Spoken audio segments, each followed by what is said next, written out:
इस बार केंद्र में लगातार तीसरी बार एनडीए की सरकार बनी है। मुखिया मोदी ही है, लेकिन इस बार सहयोगी दलों के साथ लेकर चलना है, क्योंकि इस बार बीजेपी का बहुमत नहीं मिला है। संसद चल रही है और वित्त मंत्री निर्मला सीतारमण केंद्रीय बजट पेश करने वाली है। इसी को देखते हुए एक बार फिर बिहार को विशेष राज्य की दर्जा को लेकर चर्चा तेज हो गई है। क्या बिहार को विशेष राज्य का दर्जा मिल पाएगा? इस बार बिहार को क्या मिलने वाला है? लेकिन आपको जानने की जरूरत है कि इस बार बिहार को लेकर तीन ऐसे बड़े कारण हैं जिसकी वजह से कहा जा रहा है कि बिहार को इस बार के बजट में विशेष राज्य का दर्जा मिल सकता है।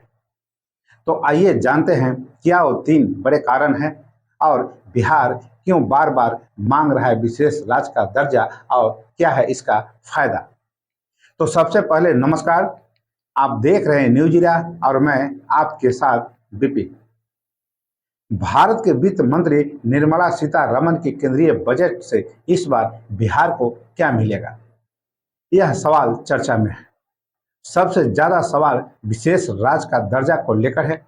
बिहार की सियासत में पिछले 18 सालों में विशेष राज्य का मुद्दा हावी रहा है।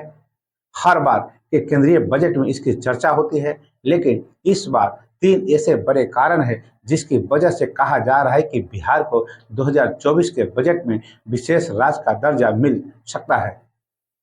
बिहार क्यों मांग रहा है यह दर्जा, इससे क्या है फायदा? बिहार को लंबे वक्त से विशेष राज्य का दर्जा देने की मांग हो रही है।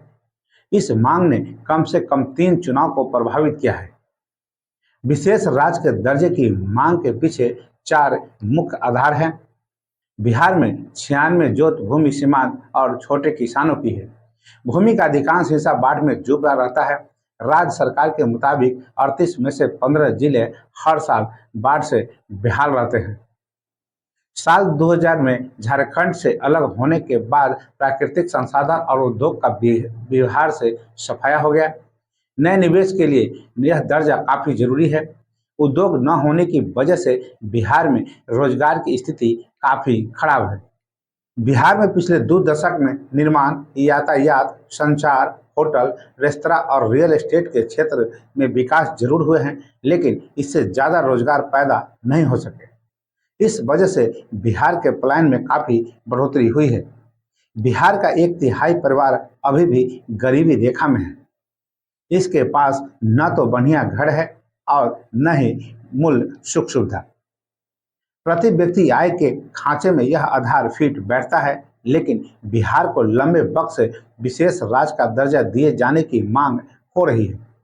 किसी राज्य को अगर विशेष राज्य का दर्जा मिलता है तो उसे केंद्र सरकार द्वारा दी गई राशि में 90% अनुदान और 10% रकम बिना ब्याज के कर्ज के तौर पर मिलती है। साथ ही विशेष राज्य का दर्जा मिलने वाले राज्य को excise, custom, corporate, income tax आदि में भी रियायत मिलती है। इसके अलावा केंद्रीय बजट में प्लॉट खर्च का 30% विशेष राज्यों को मिलता है। अब जानते हैं कि बिहार को लेकर इतनी उम्मीदें क्यों। इसकी 3 मुख्य वजह है।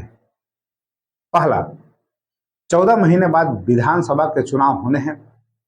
बिहार में अगले साल यानी कि 2025 में विधानसभा का चुनाव प्रस्तावित है। चुनाव के बिगुल बजने में अब 14 महीने का वक्त ही बचा है।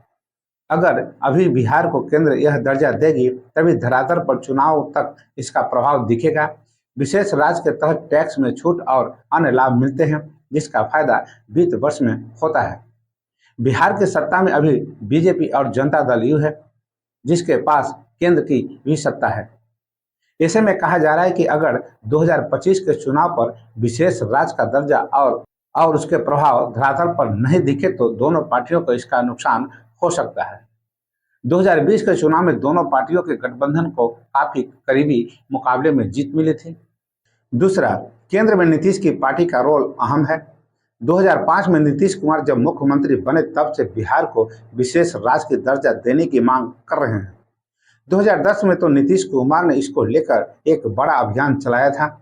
इस मांग के संबंध में बिहार से उस वक्त लाखों लोगों के हस्ताक्षर करवाकर जनता दल यू ने केंद्र सरकार को भेजा था, लेकिन केंद्र ने उस वक्त नीतीश की मांगों को नहीं माना था। अब परिदृश्य बदल चुका है और नीतीश कुमार की पार्टी केंद्र में बड़ी भूमिका में है। केंद्र में बीजेपी की सरकार नीतीश कुमार के सहयोग से ही चल रही है। नीतीश ने अब तक सत्ता को लेकर कोई निगोनिएशन भी नहीं किया है। ऐसे में अटकलें है कि नीतीश की पार्टी का पूरा ध्यान विशेष राज्य के दर्जा पर ही है। जनता दल यू ने हाल ही में राष्ट्रीय कार्यकारिणी की बैठक में इस मांग को लेकर प्रस्ताव भी पास किया है। तीसरा, स्पेशल पैकेज से भी नहीं सुधरे हालात। 2015 में विधानसभा चुनाव से पहले केंद्र सरकार ने 1,25,000 करोड़ रुपए का स्पेशल पैकेज बिहार को दिया था, लेकिन इसके बाद भी बिहार की स्थिति नहीं सुधरी।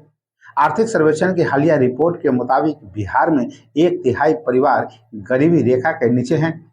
इसी रिपोर्ट के मुताबिक राज्य में 94 लाख ऐसे परिवार हैं जिसकी मासिक आय 6,000 रुपये से भी कम है। इतना ही नहीं, बिहार में सरकारी नौकरी में केवल 1.57% लोग हैं। राज्य में बेरोजगारी दर 6.9% से ज़्यादा है। अब जानते हैं क्या है यह दर्जा और कैसे मिलता है। विशेष राज्य का दर्जा एक वित्तीय रूप में दिए जाने वाला दर्जा है। भारत में इसकी शुरुआत अर्थशास्त्री गाडगिल कमेटी की सिफारिश के आधार पर की गई थी। देश के अब तक 11 राज्यों को विशेष राज्य का दर्जा हासिल है। इनमें तेलंगाना, उत्तराखंड, हिमाचल प्रदेश, जम्मू कश्मीर और पूर्वोत्तर भारत के 7 राज्य शामिल हैं। गाडगिल कमेटी की रिपोर्ट में विशेष राज्य का दर्जा उन्हीं राज्यों को देने की सिफारिश की गई थी जो इन पैमानों पर खरा उतरता हो। पहला, भूमि, पहाड़ या दुर्गम क्षेत्र होना जरूरी है। दूसरा, कम जनसंख्या या आदिवासी इलाका हो। तीसरा, अंतर्राष्ट्रीय बॉर्डर से घिरा राज्य हो। और चौथा, राज्य के प्रति व्यक्ति आय और राजस्व कम हो। साल 2014 के बाद केंद्र ने विशेष राज्य का दर्जा देना बंद कर रखा है। केंद्र का कहना है कि 14वें वित्त आयोग ने विशेष राज्य का दर्जा देने की बजाय विशेष पैकेज देने की सिफारिश की है। इसलिए अब राज्यों को विशेष राज्य का दर्जा नहीं मिलेगा। हालांकि वित्त आयोग ने ज्यादा विशेष राज्य का दर्जा देने में राजनीतिक झोल भी है। देश में अभी कम से कम 5 आंध्र प्रदेश, बिहार, उड़ीसा, राजस्थान और गोवा ऐसे राज्य हैं जहां इसकी मांग जोर शोर से उठ रही है। वर्तमान में 5 ही राज्यों में एनडीए की सरकार है। तो बस अभी के लिए इतना ही। अगर आपने अभी तक मेरा चैनल को सब्सक्राइब और फॉलो नहीं किए हैं तो अवश्य कर लें और इसी के साथ मुझे आज्ञा दीजिए। नमस्कार।